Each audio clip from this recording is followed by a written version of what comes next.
21.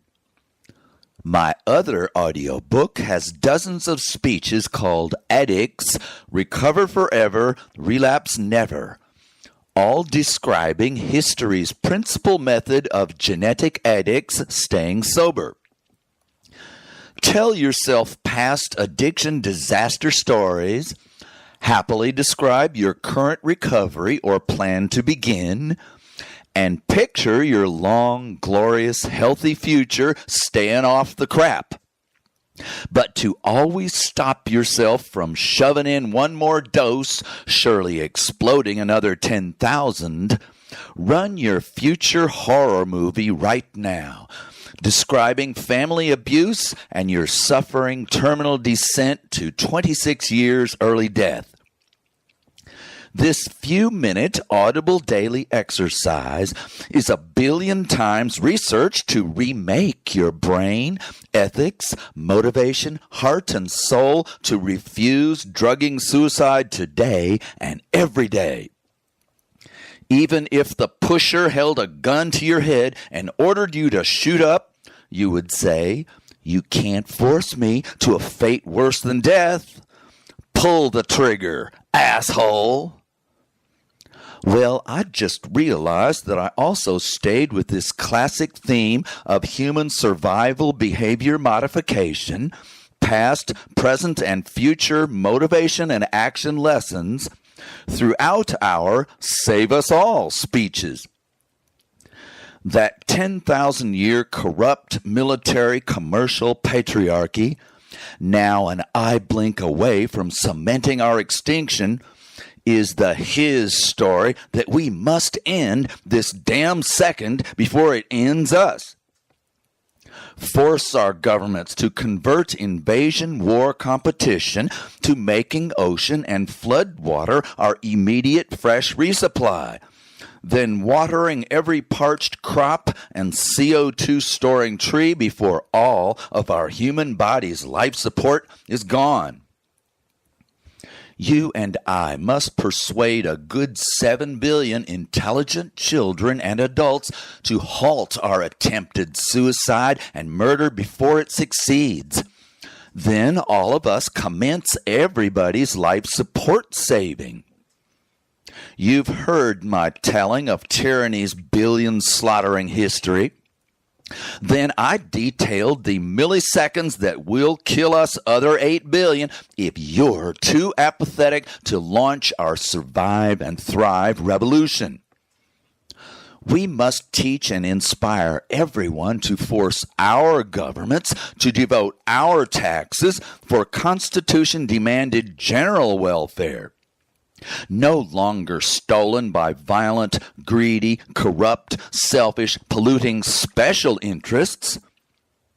Become supremely motivated to avert your family's now certain suffering and death, to instead achieve glorious, loving, happy, lasting progress to healthy old age for all possible.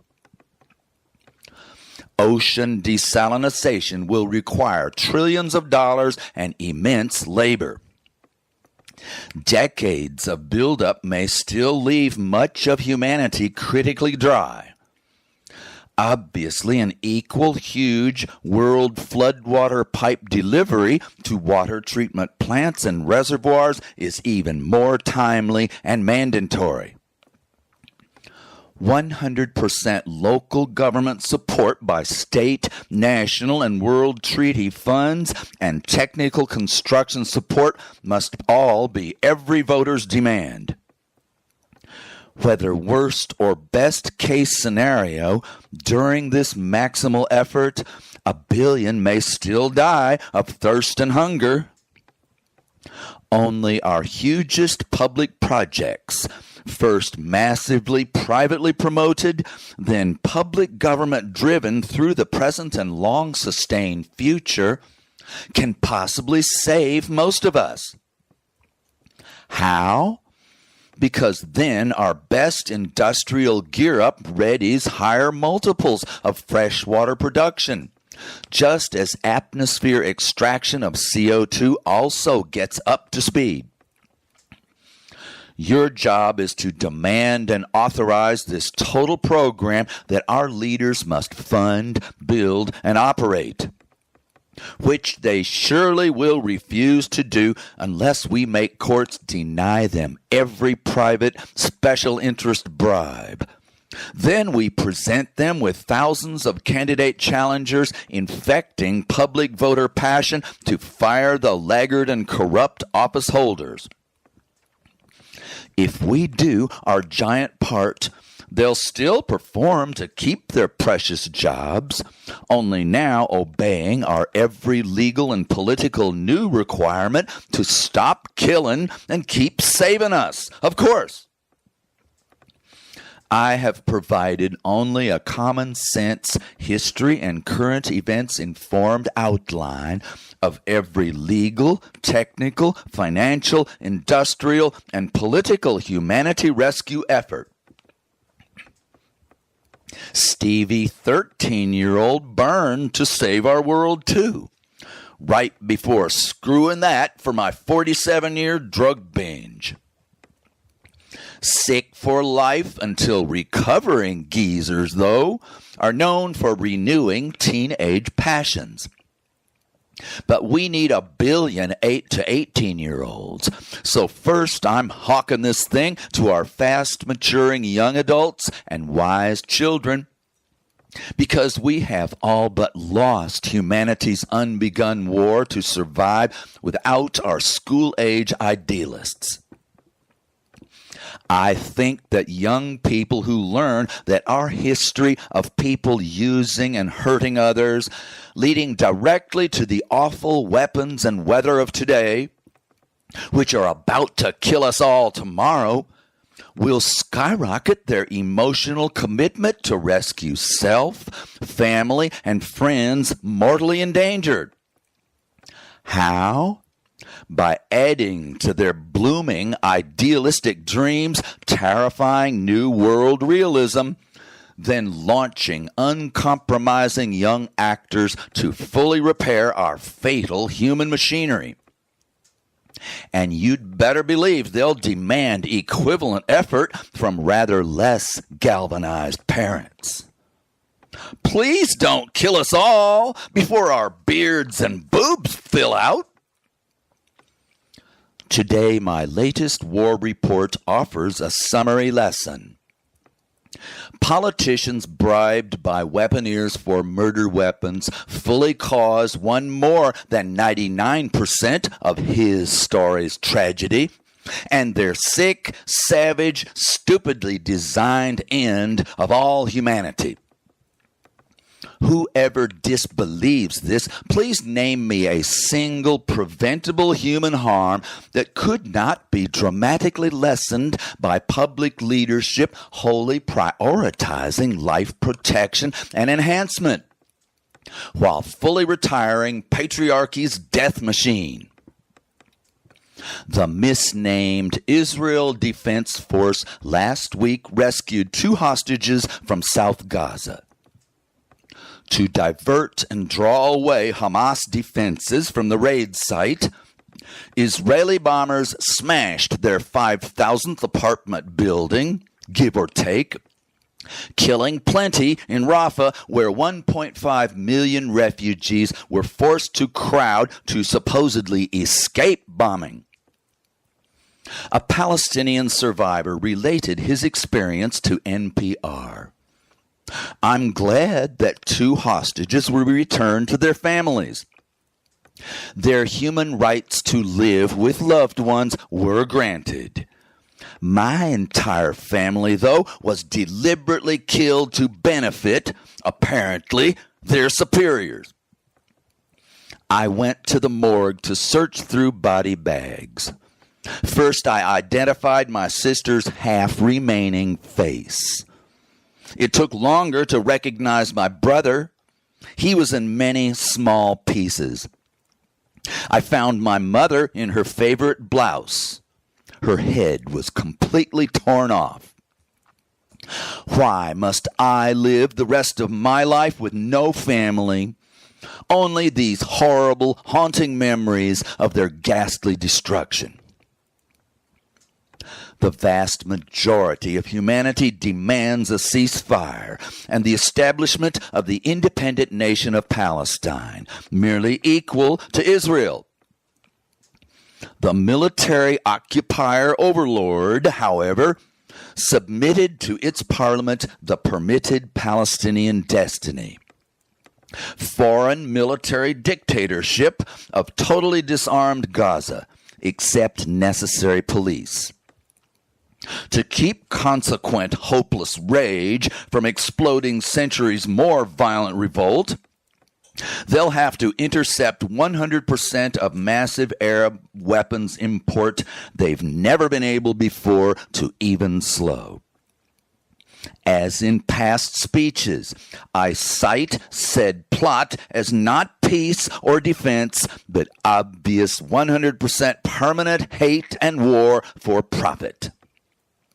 From you I ask all pressure, indeed our movement, for both demilitarized nations in a world of physical peace to live side by equal side, unable, without attack weapons, to battle even if they wanted to.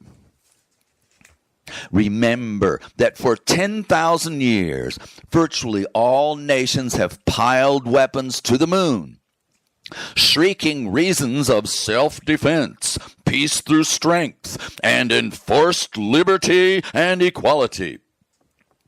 Your humanity movement will very soon answer the war to end war people. No, you'll say, every arsenal slaughtered, invited counterattack impossible to stop, destroyed liberty, and ended equality. Actually, you liars intended only hate, murder, and conquest, all to steal your own citizens' money. Can you warriors give us a more believable argument? Any Israeli government spokesman would say, we cannot reduce our army and weapons with 200,000 Hezbollah fighters on our border with 450,000 rockets. And the minute we retire our 200 nuclear missiles, Russia and soon Iran and Saudi Arabia will obliterate Tel Aviv without our mutual assured destruction megatons smacking their cities back. Well, fully horrible, but totally reasonable. So let's work with Hezbollah to cut down their threat. But they'd say, how can we, when America has never slowed their flow of foreign nation bombing attack weapons to Israel? Now we have the big picture. The world's two worst wars are in fact multiple superpower and World Weapons Incorporated proxy World War IIIs exploding onto rather tiny European and Middle East victims. Indeed, plain commercial murder for profit, plus conquest and hate design to never win peace, but absolutely endless weapon sales enforced onto bribe-captured governments. So far, the entire peace movement is only whining to a few players for unilateral disarmament. The warriors win that argument with a chuckle. 10 square miles of death is now aimed at every single square mile on Earth. So how's my dropping weapons gonna do squat but get me killed 1,000 times faster?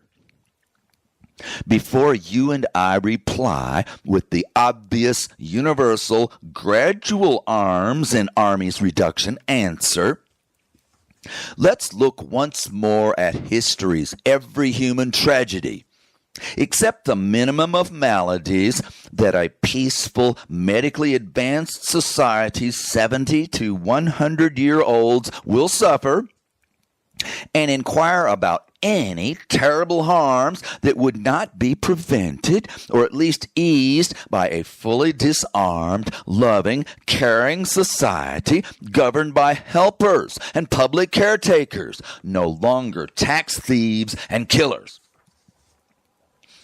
I describe in later speeches classes for all adults, not just children, that internet 195 nations people together to negotiate all of our worst crises human solutions before we force our fixes on every stupid, savage, corrupt leader. Indulge me, please, in the example of an international class conference initiated by a savvy teacher in charge for the day. To our audiovisual meeting, we welcome Chinese, Russians, Syrians, Israelis, Lebanese, Palestinians, Hamas, Hezbollah, Houthis, Americans, and Ukrainians. Let's springboard from last week's agreement that unless most war money is yanked over to new water supply infrastructure, we're all dead before our kids move out of the house. The far cheaper piece we gotta have, also to cancel nuclear doomsday, definitely will advantage the fewer weapons debaters against the arms racers, right? So we'll start by encouraging every argument for more weapons to keep the peace and fend off aggressors. Next, you other folks will point out that world weaponry to hold off world weaponry has 1,000 times out of every 1,000 instead exploded into world war, and now becomes certain to grab every dollar needed for more water until even the richest military dictators and warriors also die of thirst about 5 minutes later. Now we're getting somewhere. Every student representing every side of every conflict has to seriously consider the single solution in support of everybody with one overriding interest. I don't want to die. The answer? Simultaneous weapons and army reduction. Bullshit. Peace and great defense through strength, totally one-upped by God's truth. Peace through weakness of armaments, not brains.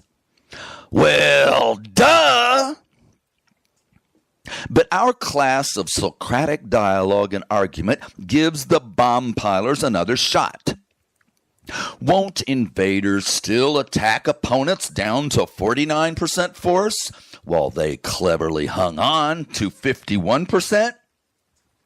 Yes, that danger merits a closer look. Foreign invasion begins way back on the weaponeers' drawing boards.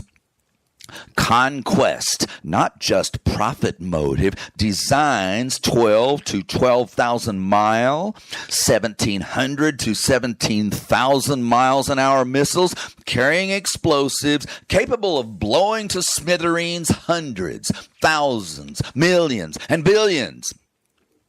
Attack war no constitutional vote is ever taken for also requires million-man armies, 60-mile-an-hour tanks, 100-mile artillery, Mach 3 fighter bombers, 2,020 megaton bombs.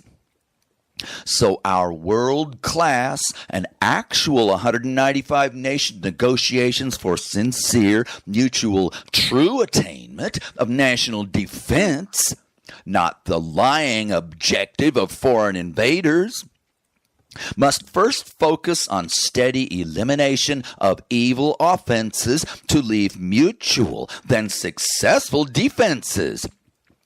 Soldiers to match the neighbors, anti-tank and aircraft weapons, and world-killing offenses steadily declining with everyone else's.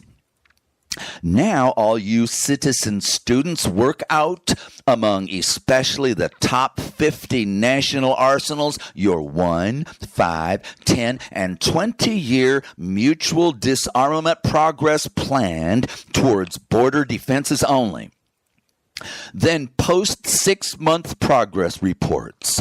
From now on, including pressure on every national executive, State Department, and legislature on earth to follow your lead. The constitutional requirement of every founder-designed self-government, right? In a month, we'll bring in all 195 national classes on disarmament negotiations. Then next month, let's jump on new water programs needing every freed-up disarmament dollar. Our semester's high point, though, will be laws to stop war sellers from robbing national treasuries that laser in on the bribery they call campaign donations to be totally outlawed before any other world crisis solutions can even begin. In following speeches, I note that world school classes, communication, and citizen negotiations leading to world leaders' reform, work, and consensus will be required by the lawful tenet of your world-saving treaty. Such work required for successful application for inclusion as a signatory. Also, stay tuned for descriptions of a growing group of treaty ratifiers, heavy economic pressure, and emergency aid offers to pressure holdout leaders and desperately hurting populations to get to work on saving themselves to also join up and finish the job. Just like you going to bat for $8 billion to save your ass.